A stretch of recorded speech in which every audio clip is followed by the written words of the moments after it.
Assalamualaikum warahmatullahi wabarakatuh. Alhamdulillah. Wassalatu wassalamu ala Rasulillah wa ala alihi wa sahbihi wa man tabi'ahu wa nasarahu wa wala. Amma ba'd. Al-Fadhil Tuan Imam, tuan-tuan pengurusi dan jawatan kuasa masjid, hadirin hadirat yang dirahmati Allah Subhanahu wa taala. Setinggi-tinggi kesyukuran kehadrat Allah Jalla wa'ala yang dengan limpah perkenan dan kurnia daripada Allah kita berada di rumah Allah. Kita tidak berada di tempat lain. Kita berada dalam majlis yang dinaungi dan didoakan oleh para malaikat, juga makhluk-makhluk yang lain.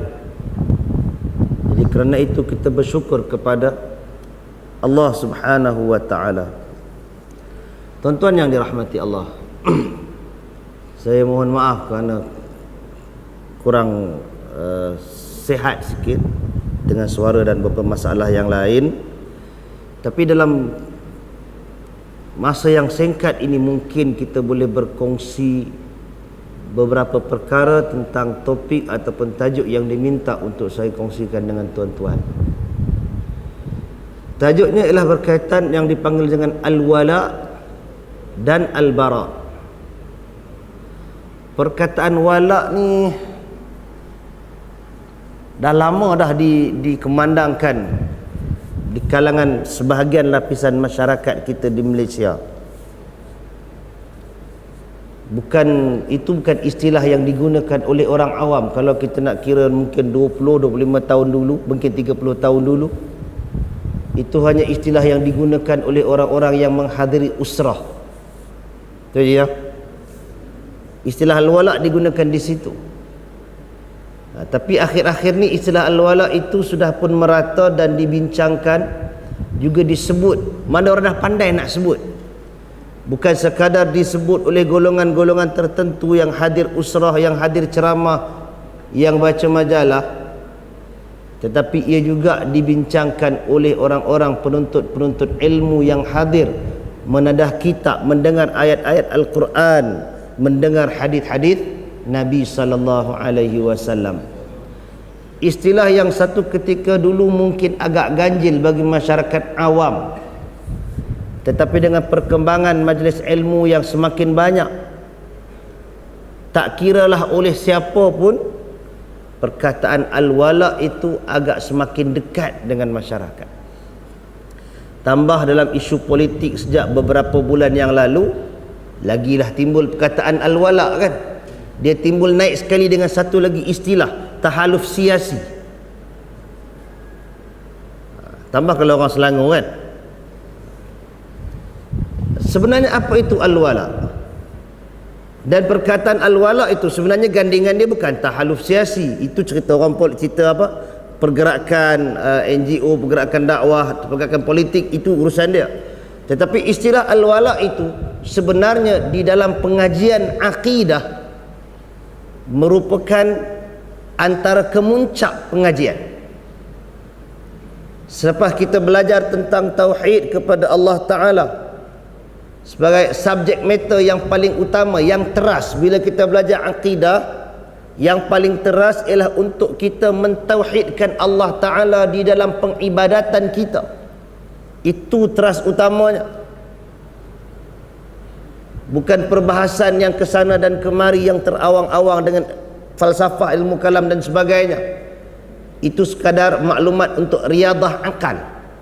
Tapi yang teras pengajian akidah ialah untuk kita mentauhidkan Allah Ta'ala. Daripada asas dengan tauhid itu, dia sampai kepada satu kemuncak lagi yang menuntut kepada kefahaman, menuntut kepada penghayatan dan praktikal, iaitu al-wala dan gandingannya al-bara. Yang rasanya dalam 20 tahun tu tak sebut perkataan al-bara ni, orang tak tahu pun. Tapi bagi saya rasa kebanyakan terutama tuan-tuan yang mulazim dengan masjid ini ataupun majlis ilmu yang lain, tuan selalu dengar al-wala dan ada al-bara. Datang daripada mana perkataan ni? Siapa cipta? dia datang daripada ayat Al-Quran. Allah Subhanahu wa ta'ala sebut kepada kita dalam Al-Quran. Tuan-tuan baca, antaranya kalau tuan-tuan baca dalam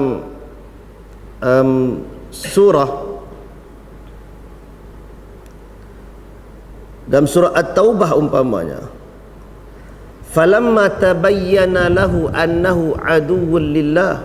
Ayat sebelumnya ialah wa ma kana istighfaru Ibrahimu li abihi, dan tidaklah permohonan ampun daripada Ibrahim kepada Allah Ta'ala untuk ayahandanya illa am mau'idatin wa'adahu iyyah, tidak lain melainkan kerana janji yang telah dijanjikan kepada ayahnya. Nabi Ibrahim dah berjanji dengan ayahandanya untuk minta ampun kepada Allah Ta'ala bagi pihak ayahnya,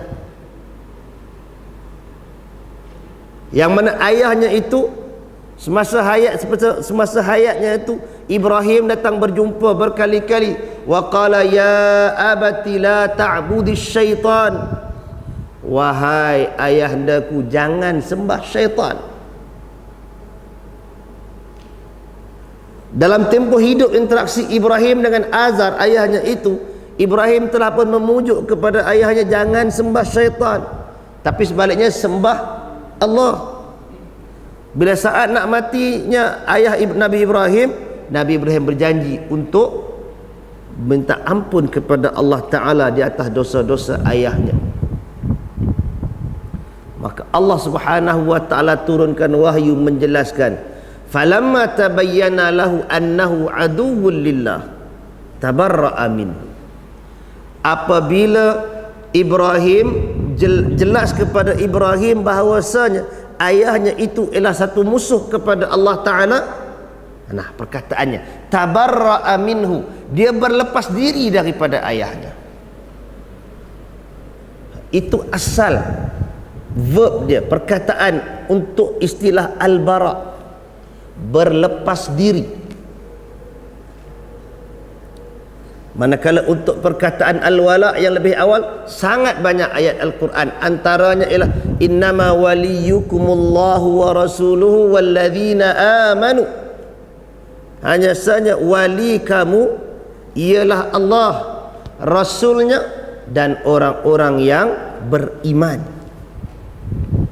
Jadi kalau ditanya apa datang daripada mana istilah ini, adakah istilah ini datang daripada ajaran puak sekian-sekian, datang daripada barat, datang daripada timur, datang daripada mana, sebutlah mana tempat pun, kita katakan dia datang daripada sumber Al-Quran.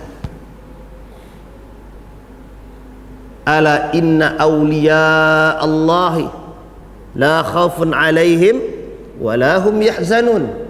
Ketahuilah bahawasanya awliya Allah, orang-orang yang berwala kepada Allah, la khaufun alaihim, tidak ada ketakutan kepada mereka, walahum yahzanun, dan tidak juga mereka bersedih hati.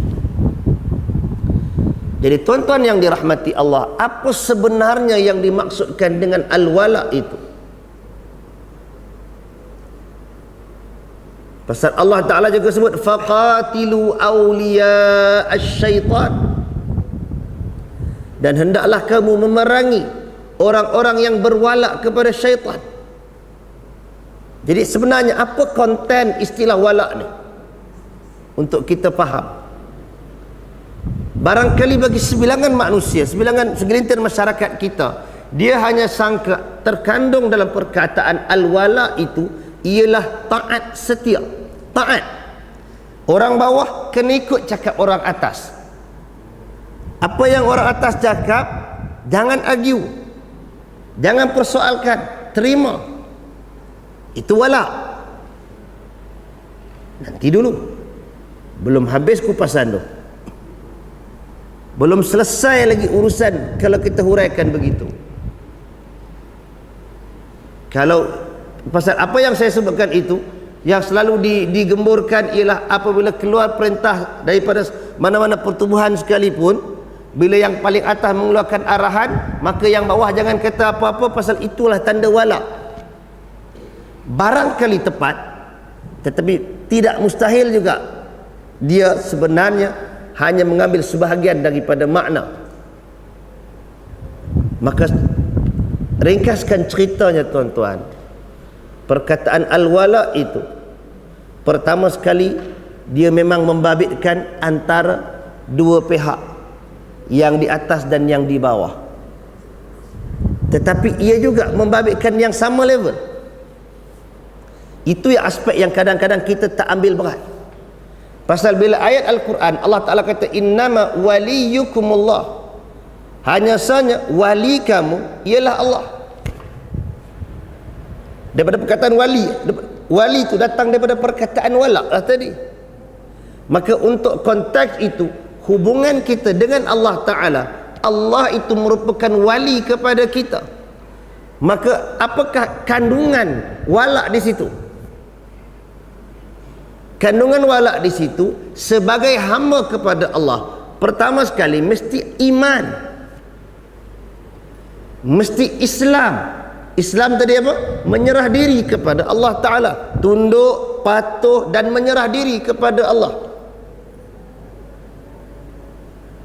Itu dari sudut manusia dengan Allah Subhanahu wa Ta'ala.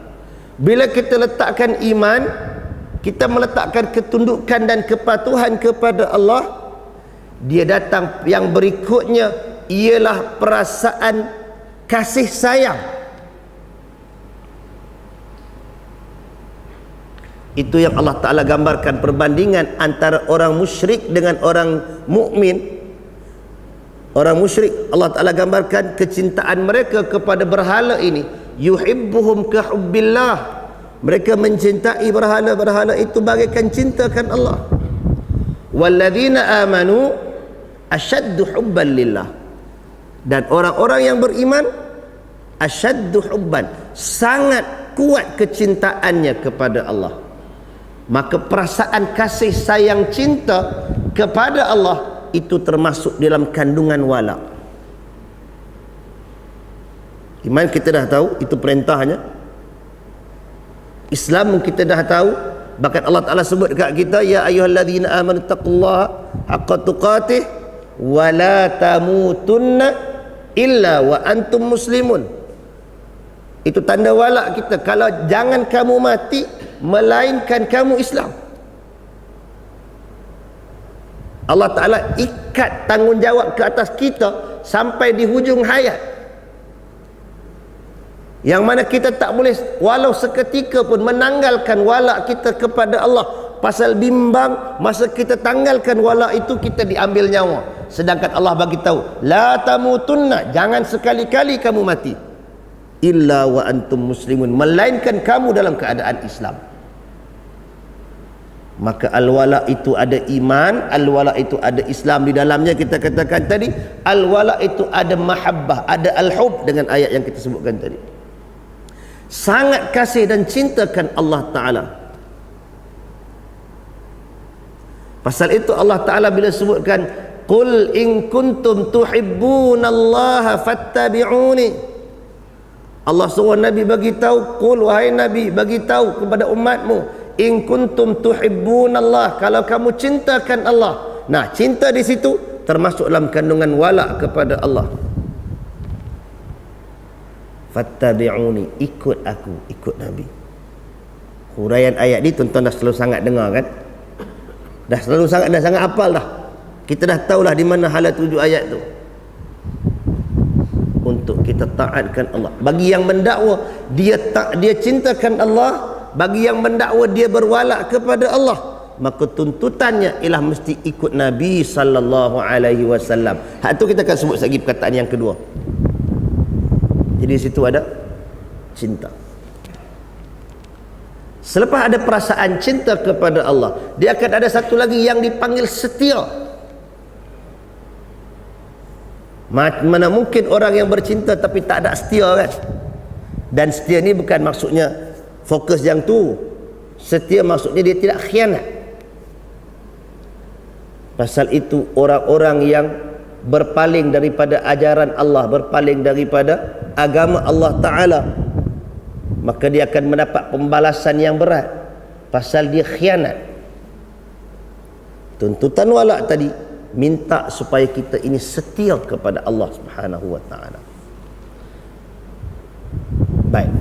Jadi ada iman, ada Islam, ada cinta, ada setia, dan ada satu lagi ialah taat. Dia satu taat dan setia ni akan dia berkembar. Kita kalau sebutkan taat setia kan, taat dan setia. Taat saja tak setia pun bukan wala. Setia tapi tak taat itu bukan setia. Mana tahu nak kena taat? Ayat sangat banyak. Allah Taala kata antara lain atiullaha wa atiur rasul wa ulil amri minkum. Jadi kalau tuan-tuan nak tahu konsep al-wala yang kita nak bincang, yang orang nak bincang apa sebenarnya inti kandungan perbahasan, nah itu dia. Sampai kepada tahap akhir, bila minta taat, maknanya ia menuntut kepada penghayatan dan penjelmaan dalam bentuk pengabdian. Itulah ikrar kita kepada Allah Ta'ala pada setiap kali salat. Iyyaka na'bud, hanya kepada engkau kami mengabdikan diri. Itu ialah deklarasi wala kita. Kalau orang yang tak wala, dia akan abdikan diri kepada Allah, dia juga boleh mengabdikan diri kepada makhluk yang lain. Dia boleh tunduk sembah Allah Ta'ala, dia juga boleh tunduk dan patuh kepada taghut. Dia boleh berjuang di atas jalan Allah, tapi dalam masa yang sama mungkin dia juga berjuang di jalan taghut. Sedangkan itu dua jalan persimpangan yang sangat berbeza. Allah Ta'ala kata apa? Walladzina amanu yuqatiluna fi sabilillah. Orang yang beriman, dia akan berjihad, dia akan berperang di atas jalan Allah. Walladzina kafaru yuqatiluna fi sabilit taghut. Orang-orang yang kufur akan berperang di atas jalan taghut. Jadi bila kita buat deklarasi iyyaka na'bud, itu ialah deklarasi wala kita kepada Allah Ta'ala. Kita akan mengabdikan diri hanya kepada Allah. Kita mentauhidkan ibadah kepada Allah. Itulah teras akidah, ilmu akidah yang kita belajar. Tak payah nak sibuk cerita qada kita di mana, qadar kita di mana, Allah Ta'ala rupa macam mana. Yang tu tak payah bincang banyak-banyak. Sebelum ada Allah, ada siapa lagi sebelum Allah? Pening nak cerita yang tu. Sebelum ada Adam lagi tak? Sebelum ada Adam ada manusia, ada dinosaur, ada apa nama, makhluk yang macam-macam. Itu sebut boleh tambah iman tak? Saya sangsi kalau perbahasan banyak-banyak yang macam itu boleh menambahkan iman kita. Tetapi konsep pengabdian, kita serahkan apa yang Allah Ta'ala sebutkan dalam Al-Quran, sebagaimana yang disebutkan oleh para ulama. Amanna billah, kita beriman kepada Allah, bima wasafa bihi nafsuh, dengan apa yang Allah sifatkan tentang dirinya, wa bima wasafa bihi rasuluh, dan dengan apa yang disifatkan oleh rasulnya. Cukup banyak tu. Kalau Allah, siapa lagi yang lebih tahu tentang Allah kalau bukan Allah? Nah, terserah. Kalau Allah kata macam tu, kita terima. Dah sudah tentu kalau ada mana-mana perkataan yang pada sangkaan kita itu kekurangan, itu bukan Allah. Dah tentu dah bila mana-mana perkataan istilah yang kita tak faham, oh yang ni macam makhluk, bila kita boleh bayang itu bukan Allah. Pasal Allah tak serupa.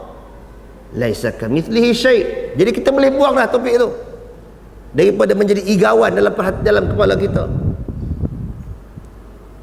Kita akan fokuskan iyyaka na'bud. Tak kalau dah nak bergaduh, kalau layan lagi sakit jiwa, nak mula fikir. Tak, pasal saya pun belajar benda-benda tuan-tuan. Jenis kalau belajar pegang dulu, jenis pegang sapu tangan ke barang sudu kan. Bila bagi kat kawan, sekarang ni yang bagi sudu ni, dia kata saya ke Allah Ta'ala yang bagi?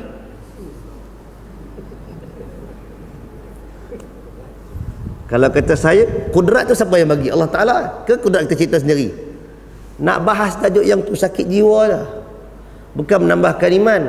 Tu tanya pula soalan, boleh tak Allah Ta'ala cipta satu batu yang besar yang Allah Ta'ala sendiri tak boleh nak angkat?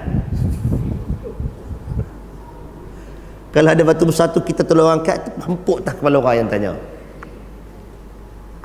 Itu ialah perbahasan nu di zaman falsafah Greek, sangat popular, masuk meresap dalam ketamadunan masyarakat Islam. Pun bukan semua lapisan masyarakat involve benda tu, hanya lapisan sarjana je. Bukan sarjana hak piramid tu kan, tu sarjan. Ni lapisan ilmuwan saja, tak sampai ke bawah pun. Dia hanya dipegang oleh golongan-golongan tertentu dan juga dipegang oleh pemerintah. Pasal khalifah suka panggil para ulama dan cendekiawan untuk berbahas depan dia. Oleh kerana negara terlampau mewah, hasil mahsul negeri sangat banyak, GST tak ada. Boleh sebut GST ya? Minyak pun tak naik. Jadi mewah. Bila mewah maka banyak masa untuk beriadah akal. Tu yang macam-macam dia reka, macam-macam perbahasan. Itu sesuai untuk zaman tu. Barangkali ada keperluan berhadapan dengan golongan Nasara, berhadapan dengan golongan Sabi'in, penyembah bintang-bintang, ahli falsafah. Zamannya ketika itu barangkali ada serba sedikit berjasa untuk perbahasan itu. Fine, cukup dekat itu. Tetapi bila sampai kepada zaman seterusnya, konsep teras yang asal yang ada dalam Quran, yang dibawa oleh Nabi, yang dijunjung oleh para sahabat, yang diturunkan dari generasi ke generasi, yang tak pernah luput, tak pernah ada tempoh luput untuk ubat ini, ialah untuk mentauhidkan Allah Ta'ala, meresapkan konsep wala' tadi kepada Allah. Jadi tuan-tuan nak kena fikirkan, bila begitu maka yang kita nak kena fahamkan tadi, macam mana kita nak na'budu, mengabdikan diri kepada Allah Subhanahu wa Ta'ala semata-mata, melahirkan perasaan itu. Bila sampai ada itu dalam diri kita, maka kita sudah menyaring sebarang bentuk kesyirikan daripada diri. Hanya Allah Ta'ala. Dan Allah Subhanahu wa Ta'ala, tuan-tuan, kalau kita baca ayat yang banyak,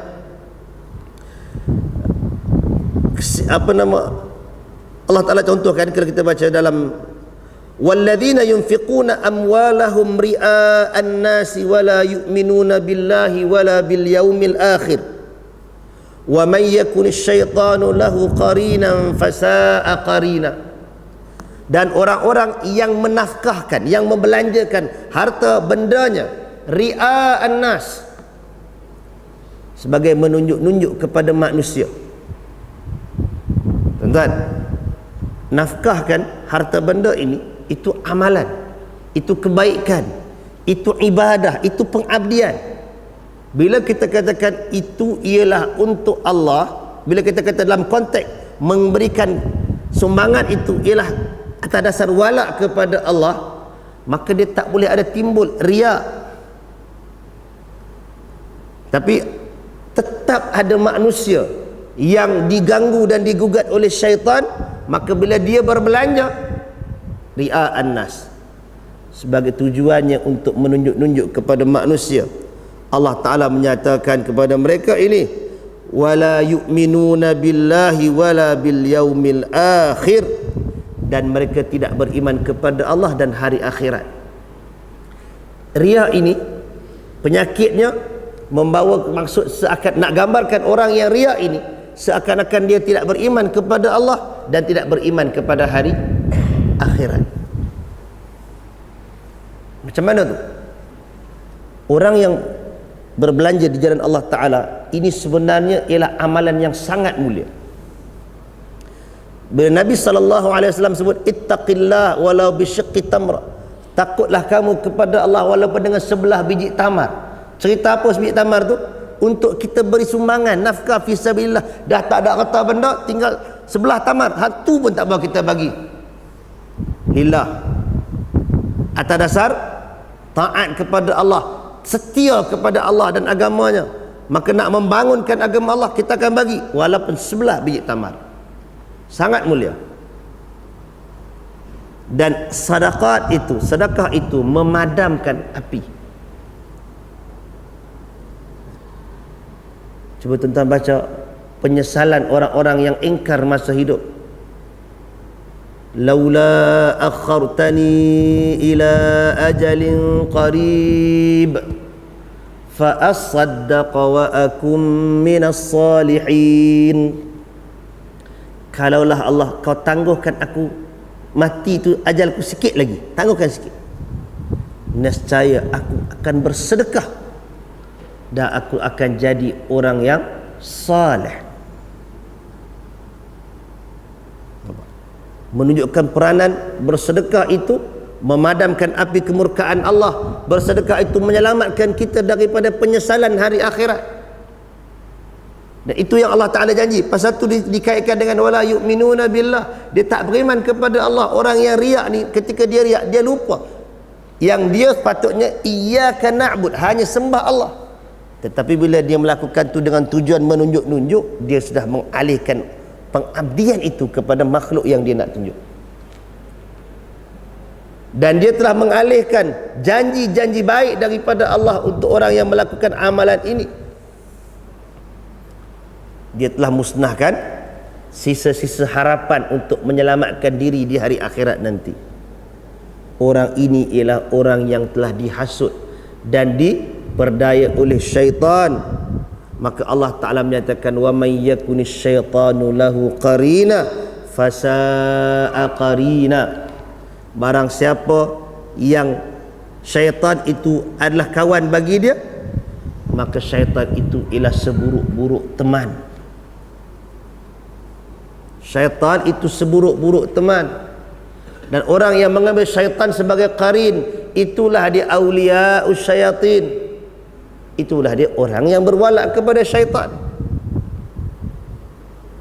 Dan Allah Ta'ala suruh kita faqatilu awliya'as syaitan, perangi orang-orang yang berwala kepada syaitan. Tuan-tuan yang dirahmati Allah, jadi yang kita nak fikirkan iyyaka na'bud. Dan pelengkap, kadang-kadang ada orang bila dia fikirkan pengibadatan hanya fikirkan solat, puasa, zakat dan yang tertentu. Bila sampai kepada tajuk untuk minta hajat, berdoa, dia lupa yang tu. Tuan-tuan, pasal tu kalau kita baca iyyaka na'budu wa iyyaka nasta'in, hanya kepada engkau aku minta pertolongan dan hanya kepada engkau aku mengabdikan diri dan hanya kepada engkau aku minta pertolongan. Jangan sangka minta pertolongan ataupun doa tu tak termasuk dalam ibadat. Ibadat satu, doa satu perkara lain. Dah, doa itu adalah sebahagian daripada ibadah. Ad-du'a'u huwal ibadah, kata Nabi. Doa tu ibadah. Tapi kenapa Allah Ta'ala asingkan dua benda ni dalam satu topik yang sangat besar dalam Ummul Kitab, induk kepada Quran ni? Allah ceritakan dua benda tu diasingkan, nak menunjukkan peri penting topik berdoa, pentingnya topik minta pertolongan. Pasal daripada tajuk minta pertolongan itu, kadang-kadang kita boleh tersasar dalam bab wala. Masa solat, kalau orang paksa kita pergi masuk gereja, masuk gurdwara, masuk pagoda, masuk apa semua, tak mahu kita buat. Suruh solat situ, ada nak buat? Tak mahu. Kadang-kadang bangunan gereja dah jadi masjid pun rasa macam suspend je kan. Boleh ke sembahyang kat sini ni? Tambah kalau Melayu lagi susah. Mula cari ada telkong. Boleh cari telkong pula. Ibadat suruh sujud, nampak ada patung depan, tak buat benda tu. Tapi cuba kalau sakit pening, 3 minggu demam tak kebah-kebah, malam rasa mimpi ada benda bergerak kat badan, sakit kepala tak berhenti, pergi mana? Merata tempat kita boleh pergi. Selain pergi klinik, pergi hospital, cari cara paranormal. Mula cari Tok Bomo. Kalau masa tu cari Tok Bomo, sebutlah siapa saja Tok Bomo, sampai ke hujung dunia tetap aku cari. Sakit punya pasal. Saya selalu ulang satu cerita sahabat saya masa tu Dr. Wat Gila. Dia katakan sampai pesakit dia tu, satu hari mak dan ayah tu nak bawa keluar daripada Wat sakit jiwa tu. Dia datang tu, makcik tu pakai dengan tudung labunya, pakcik tu datang dengan pakai kepiah putihnya. Nak bawa ke mana ni? Kami nak bawa keluar pergi berubat. Nak berubat di mana? Nak berubat dekat Wat Siam. Orang kata situ mujarab. Doktor tu kata, makcik tak boleh tu, syirik tu. Syirik pun syirik lah doktor, asalkan dia baik. La haula wala quwwata illa billah. Orang yang sakit, dia ada satu tempoh genting yang siapa saja suruh ubat dia boleh ambil. Pasal tu ubat suplemen buat penyakit laku kat orang sakit. Betul tak? Cari orang sakit dulu. Padahal suplemen mana boleh bagi orang sakit, dia kena bagi ubat. Orang yang sakit sampai tahap dulu kita kata apa? Kalau lah kata minta maaf kelas siapa yang jadi luka berlubang tak baik-baik tu, orang bagi petua cara nak bagi baik senang kata, makan cicak hidup. Sanggup pergi tembak cicak hidup makan. Dulu-dulu zaman somel banyak kan, kilang papan ada tikus-tikusan, ubat lelah asma, betul kan? Anak tikus yang merah tu suruh telan dia hidup, orang buat, betul tak? Penyakit denggi, yang ni memang saintifik, ada kan keluar daripada sekular, daripada kementerian. Makan rebus pucuk betik, Allah Ta'ala saja yang tahu betapa pahitnya benda tu, betul tak? Tapi oleh kerana nak baik, usahalah macam mana pun, telan juga. Maka di situ permainan syaitan dia akan menusuk masuk. Datang seorang picit-picit badan, lain macam badan ni ada benda tumpang ni. Start ada benda tumpang, dia mulalah cari, tak apalah, buatlah macam mana pun bagi selesai. Sampai kita lupa yang kita patut minta untuk menyembuhkan kita ini ialah Allah Subhanahu wa ta'ala. Fa idza maridtu fa huwa yashfin. Dan kalau aku sakit, dialah yang menyembuhkan aku. Jadi iyyaka na'budu wa iyyaka nasta'in, itu ialah conclusion wala kita kepada Allah Ta'ala. Kita takkan boleh mengabdikan diri dengan perasaan yang kosong, tak ada rasa cinta, tak ada rasa rindu kepada Allah, tidak ada rasa untuk mengharapkan redha, kasih sayang, mengimpikan berjumpa Allah Azza wa Jalla di hari akhirat. Mesti ada perasaan tu baru dia manis. Bangun untuk solat, kita rasa, Nabi kata innahu yunaji rabbah. Orang yang sedang solat, Nabi kata dia sedang bermunajat kepada Tuhannya. Bila kita berdiri dengan perasaan menghadap Allah, kita berdialog dengan Allah. Bila kita baca Al-Fatihah, satu surah, Allah jawab satu ayat, saya baca satu ayat, balas satu ayat, baca lagi ayat kedua, Allah balas lagi. Bila kita ada feel yang tu, baru dia ada kemanisan dalam pengabdian. Maka wala itu membentuk kita untuk itu. Tuan-tuan yang dirahmati Allah, jadi wala kita kepada Allah ialah pengabdian dengan syarat prasyarat yang kita sebutkan. Dan bila kita minta daripada Allah Azza wa Jalla. Dengan Allah sajakah kita patut wala? Dah. Allah kata wa rasuluhu, dengan Rasul. Bila wala terhadap Rasul, tentu saja tidak ada aspek penyembahan, pasal itu hanya untuk Allah Ta'ala. Tetapi aspek ketaatan, Allah Ta'ala dah beritahu ati'ullaha wa ati'ur Rasul, hak tu ada. Jadi kena ada taat. Sebelum taat tadi mesti ada iman. Saya itu termasuklah rukun iman je kan. Kita mati azan ke tak?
La haula wala quwwata. Allahu akbar.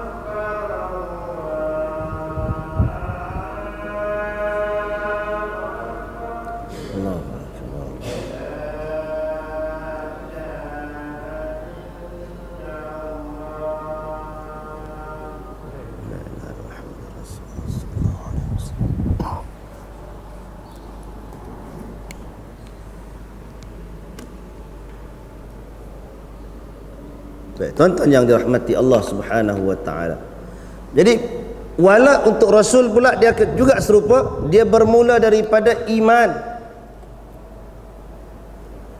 Lepas ada iman, dia akan datang dalam konsep taat. Taat kepada Rasul ini ialah taat yang tidak berbelah bagi. Kerana apa tak berbelah bagi? Pasal Allah Ta'ala yang suruh macam tu. Itu pun kalau tuan-tuan faham praktikal para sahabah, bila dia tak boleh nak hadam arahan Nabi tu, dia akan inquiry, dia akan tanya dulu.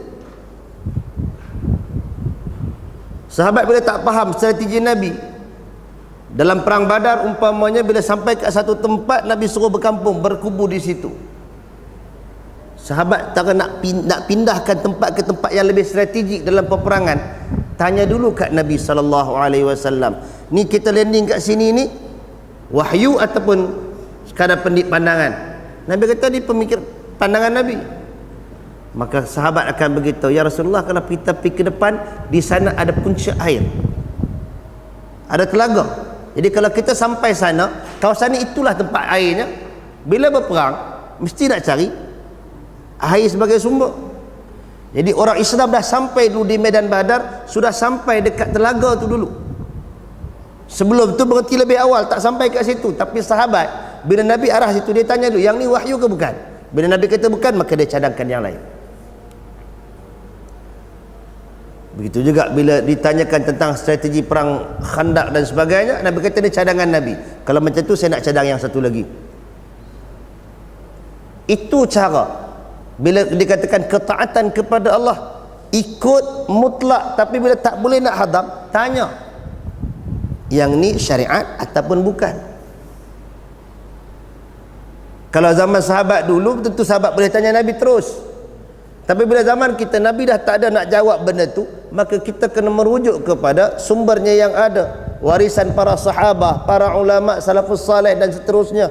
Tengok bincang yang Nabi buat yang sekian-sekian ini, ya memang Nabi buat, tapi statusnya apa? Adakah dia sebagai satu yang ghairu tasyri', yang bukan syariat, dipanggil sunnah jibiliyah, sunnah sekadar kehidupan seharian, ataupun sunnah tasyri'iyah yang merupakan syariat? Jangan melanggar dulu, tanya dulu yang ni sunnah apa. Dan bagi penuntut ilmu, pengkaji ilmu, dia kena cari benda tu, status satu-satu perbuatan itu. Dan ada benda yang memang Nabi buat, oh itu sunnah Nabi, tapi kita tak boleh buat. Yang tak buat itu sunnah Nabi. Macam yang Nabi SAW larang daripada wisalus saum, puasa 2 hari berturut-turut. Nabi SAW berkahwin lebih daripada 4. Quran tu sebut lebih 4 je, tapi Nabi buat lebih. Itu khas untuk Nabi, jangan cuba pula. Untuk Nabi boleh, jangan macam tu. Kadang ada orang bertegah kan, tu Nabi boleh 9. Nak kena yang tu tak nak boleh buat jap bertengkar, dia kena bawa duduk tenang, bagi minum teh dulu, sembang elok-elok, kena terang satu-satu, ada beza. Jadi itu walak. Bila walak menuntut kita yakin bahawasanya Nabi itu panduan daripada Allah Ta'ala, maka petunjuk Nabi itu yang paling baik. Itu pegangan para ulama salaf. Pasal tu bila orang tanya kepada para ulama, tanya Imam Malik, mana tempat aku nak berihram, boleh tak ihram pemakan Nabi? Imam Malik kata, nak ihram tempat yang Nabi ihram lah, di Dhul Hulaifah sana tu. Pasal sifat walak kepada Rasul yang Allah Ta'ala sebut itu, Rasul sebagai wali, menuntut kita yakin Nabi mendapat panduan daripada Allah. Itu ikrar kita, wa ashhadu anna Muhammadan abduhu wa rasuluh, ataupun wa ashhadu anna Muhammadan Rasulullah yang kita sebut tu. Makna apa tu? Maksudnya Rasul itu utusan Allah. Rasul itu mendapat panduan Allah. Letakkan keyakinan untuk benda tu. Itu wala kita dengan Rasul. Taat kita kepada Rasul mutlak tanpa argumen. Tapi bila tak boleh nak faham, tanya dulu. Kuk yang ni sekadar adat, yang ni ialah syariat. Boleh, yang tu boleh dibincangkan, yang tu boleh dipelajari. Tapi untuk awal yang Nabi bawa, yang Nabi bawa tu sesuai zaman Nabi, tak sesuai zaman kita. Jangan cakap macam tu. Kalau ada yang sampai mengkhaskan ajaran sekian-sekian ni, ini hanya layak zaman Nabi. Zaman kita tak macam tu pun. Yang tu kita bimbang, dia telah mencabut wala dia kepada Nabi sallallahu alaihi wasallam. Pasal kita diminta untuk ikut Nabi sallallahu alaihi wasallam. Kalau dah diberi pilihan, yang Nabi buat pun tak apa, yang kita sendiri pilih pun tak apa, itu cerita lain. Tapi ada tak siapa-siapa boleh datangkan bukti bahawasanya kita ada pilihan untuk buat pengabdian kepada Allah lain daripada jalan Nabi? Kalau ada siapa-siapa boleh bawa bukti, nah ini buktinya, tak apa. Tu challenge kita, qul hatu burhanakum in kuntum sadiqin. Datangkan bukti. Jadi kalau kira betul-betul kita wala dengan Nabi sallallahu alaihi wasallam, iman, taat, ittiba', ini ikut. Pasal ikut tadi yang kita sebutkan, dia berangkai dengan wala kita kepada Allah. Yang kata cintakan Allah tu dia mesti ikut Nabi. Kalau tidak, tak dapat benda tu. Allah Ta'ala tak kata siapa yang cintakan Allah nak kena ikut Allah, tapi syarat cintakan Allah tu kena ikut Nabi. Wala tu dia berkembar. Jadi di situ ada ittiba', ikut, dan letakkan keyakinan segala kebaikan kepada ajaran Nabi sallallahu alaihi wasallam. Kesempurnaan itu ialah pada ajaran Nabi,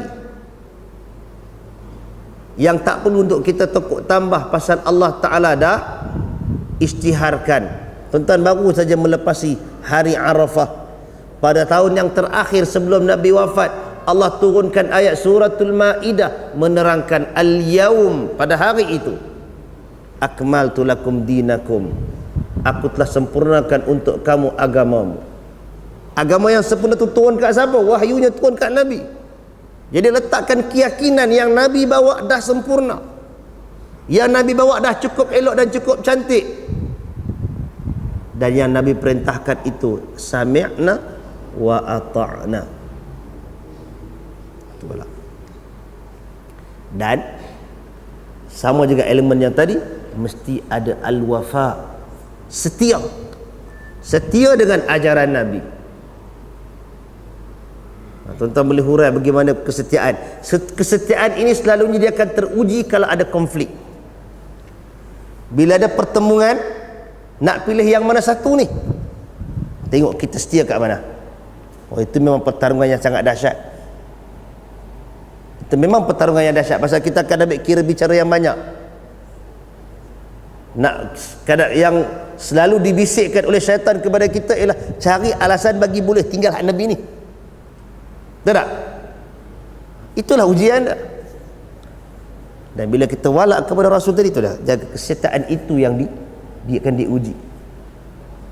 Tuan-tuan tahu kan cerita tentang Hatib bin Abi Balta'ah yang buat pecah rahsia untuk pergerakan tentera Nabi pergi ke Mekah untuk peristiwa pembukaan kota Mekah tu.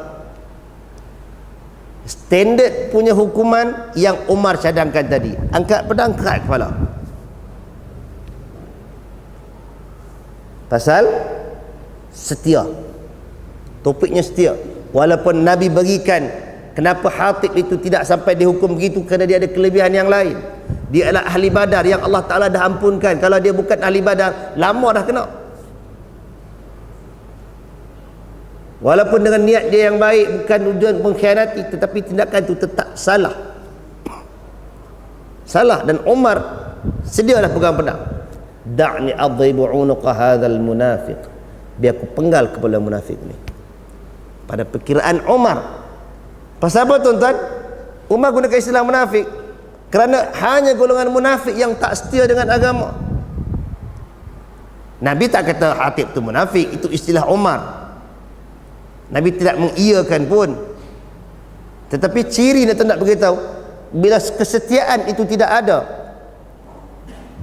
orang yang paling dekat dengan bentuk itu ialah golongan munafik, yang bermuka-muka di depan dia seakan-akan taatlah dia, tapi di belakang dia menyimpan dendam dan sentiasa mencari ruang untuk mengkhianati ajaran Nabi. Maka dia tidak ada wala kepada Nabi sallallahu alaihi wasallam. Dan akhir sekali ialah kepada orang-orang beriman. Wala kepada orang-orang beriman ni tuan-tuan, barangkali antara pemimpin dan pengikut, pengikut dan pemimpin, dan yang sama level. Dan itu istilah yang sering disalahgunakan oleh segelintir masyarakat yang sangka bila wala hanya orang bawah nak kena taat yang atas. Yang atas tak payah buat apa-apa kat orang bawah. Dia adalah proses timbal balik yang sama, setara. Pasal Allah Ta'ala gunakan istilah orang-orang beriman. Kalau dia seorang pemimpin, dia ada pengikut, maka memang kadang ada unsur ketaatan. Nak jadi organisasi apa kalau tak taat kepada pemimpin kan? Tapi ketaatan tu tak pernah mutlak dibagikan. Memang kena setia kepada organisasi, setia kepada pemimpin. Itu memang nature yang Allah Ta'ala bagi. Untuk kehidupan bermasyarakat, kehidupan berorganisasi, bernegara, mesti kena ada rasa taat, setia, mesti ada. Tapi konsep itu tidak mutlak, dan tak boleh nak samakan pemimpin tu oleh kerana dia duduk di atas maka dia serupa macam Nabi. Apa yang dia bawa keluar tak payah tanya apa, terima saja, dia lebih mengetahui. Nanti dulu Nabi kita boleh letakkan keyakinan pasal Nabi dapat wahyu.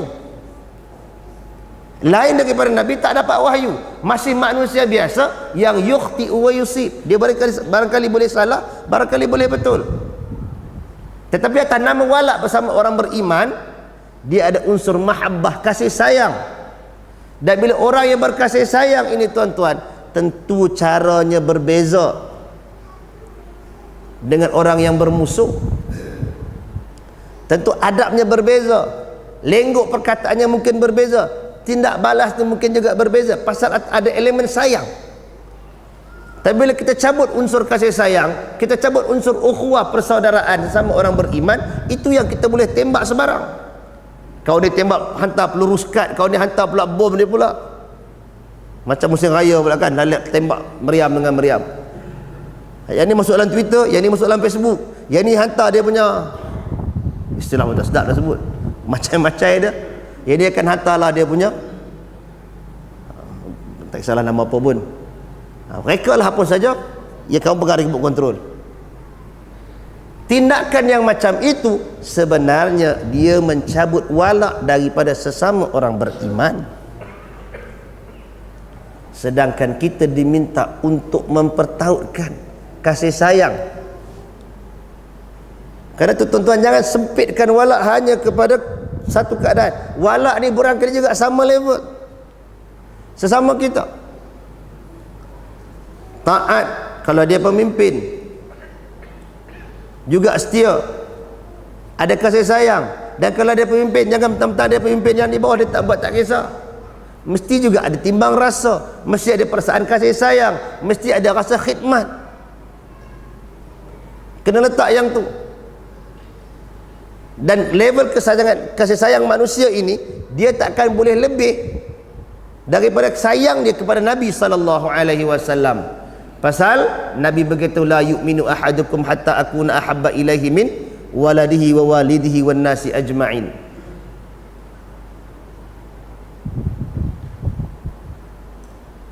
Tidak beriman seorang daripada kamu sehingga dia menjadikan aku yang paling dia sayangi lebih daripada anaknya dan lebih daripada bapaknya. Jadi tuan-tuan yang dirahmati Allah, sempat wala je cerita malam ni. Itu gambarannya. Innama waliyukumullah wa rasuluhu walladzina amanu. Himpunkan, senaraikan sifat-sifat itu. Tugas kita selanjutnya bukan cakap tulis dalam buku, bukan cakap rakam, kita praktikkan benda tu. Automatik bila kita memenuhkan syarat yang ada itu, dia akan datang sendiri untuk kita berlepas diri daripada yang berlawanan dengan Allah Subhanahu wa taala. Automatik kita akan ada yang tu. Pasal apa? Pasal bila kita berwala kepada Allah, Allah janjikan dengan kita rahmat kasih sayang. Wallahu ya'idukum maghfiratan minhu wa fadla. Allah menjanjikan keampunan daripadanya dan kelebihan. Tapi kalau kita ikut syaitan ya'murukum bil fahsya, menyuruh kepada kemungkaran dan kekejian. Dan Allah Taala kata, "Walladzi wa may yattakhidhish syaitana waliya min dunin nas wa may yattakhidhish syaitana waliyan min dunillah faqad khasira khusranan mubina." Siapa yang mengambil syaitan sebagai walinya, siapa yang berwala kepada syaitan, meninggalkan Allah Ta'ala, faqad khasira khusranan mubina, sesungguhnya dia telah rugi dengan kerugian yang nyata. Jadi bila kita tak mau rugi kerana kita mau berwala kepada syaitan, kita kena barak, lepaskan diri. Jadi ulasan tentang barak tu kena ambil masa yang lain pula tuan-tuan. Pasal bila kita kata berlepas diri, bukan maknanya mestilah memusuhi. Bukan mesti. Barangkali ya memang kena musuh, barangkali sampai kena perang. Ya, ada ayat Quran faqatilu awliya syaitan, memang ada, tapi bukan sepanjang masa yang tu. Nabi Ibrahim AS bila dia berdoa, bila Allah Ta'ala kata itu adalah musuh Allah, dia berhenti daripada mendoakan. Tapi masa ayahnya hidup, dia masih datang mengunjungi, dia masih menyeru. Masa turun ayat tu, bukan kata Nabi tak tahu, ramai di kalangan sahabat yang masuk Islam, mak ayah tak Islam lagi. Bila datang ibu kepada Asma binti Abi Bakar, mak dia tak Islam lagi, tanya kat Nabi, boleh ke nak layani elok ni? Nabi kata kat Asma, sili ummaki, sambung silaturahim dengan ibu kamu. Maka berbarak itu, berlepas diri itu bukan bukan berbentuk memutuskan hubungan.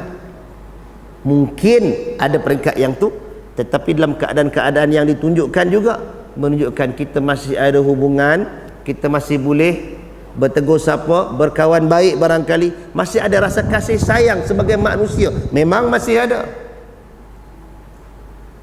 Pasal Allah Ta'ala kata tidak menjadi halangan antabarruhum wa tuqsitu ilaihim, kan, untuk buat baik dan berlaku adil kepada mereka. Benda tu semua masih ada, tetapi kita ada satu benteng, berlepas diri daripada setiap pegangan yang memisahkan hidup kita dengan dia di alam akhirat nanti. Itu yang bila kita kata lakum dinukum waliyadin, kan dalam surah Kafirun kita selalu baca, bagi kamu agama kamu. Hari Rabu ni dia nak sambut di Pavali dia, kau dia nak buat apa, itu raya dia, itu dia punya kerja. Kalau kata dia ada acara dia, itu acara dia. Bukan mana kita iktiraf agama dia, dah itu memang agama dia, itu upacara dia, ya silakan buat sendiri, jangan tonggang terbalik pergi jahanam jalan raya sudah. Tapi kita tak boleh nak pergi join ikut sama beraya macam dengan dia. Kalau angkut kavadi, kita dulu beria duduk kat tepi-tepi tu kan, tengok macam mana seronok angkut kavadi. Yang angkut kavadi tu kerja dia, kita tak payah halang, tak payah nak hina dia, tapi kita tak boleh buat. Pasal lakum dinukum, untuk kamu jalan kamu, waliyadin, dan untuk aku agamaku. Janganlah ajak aku pergi join agama kamu, tak payah. Itulah pemisah dia, itu barak kita dari sudut pegangan. Jadi tuan-tuan muslimin muslimat yang dirahmati Allah, cukup sekadar tu perkongsian kita dalam suasana yang mungkin agak tergesa-gesa. InsyaAllah di lain masa tuan-tuan mungkin boleh panggil orang lagi yang lebih pandai untuk bincang pula al-barak ni dengan lebih halus. Aqulu qawli hadha wa astaghfirullahal azim li wa lakum. Assalamualaikum warahmatullahi wabarakatuh.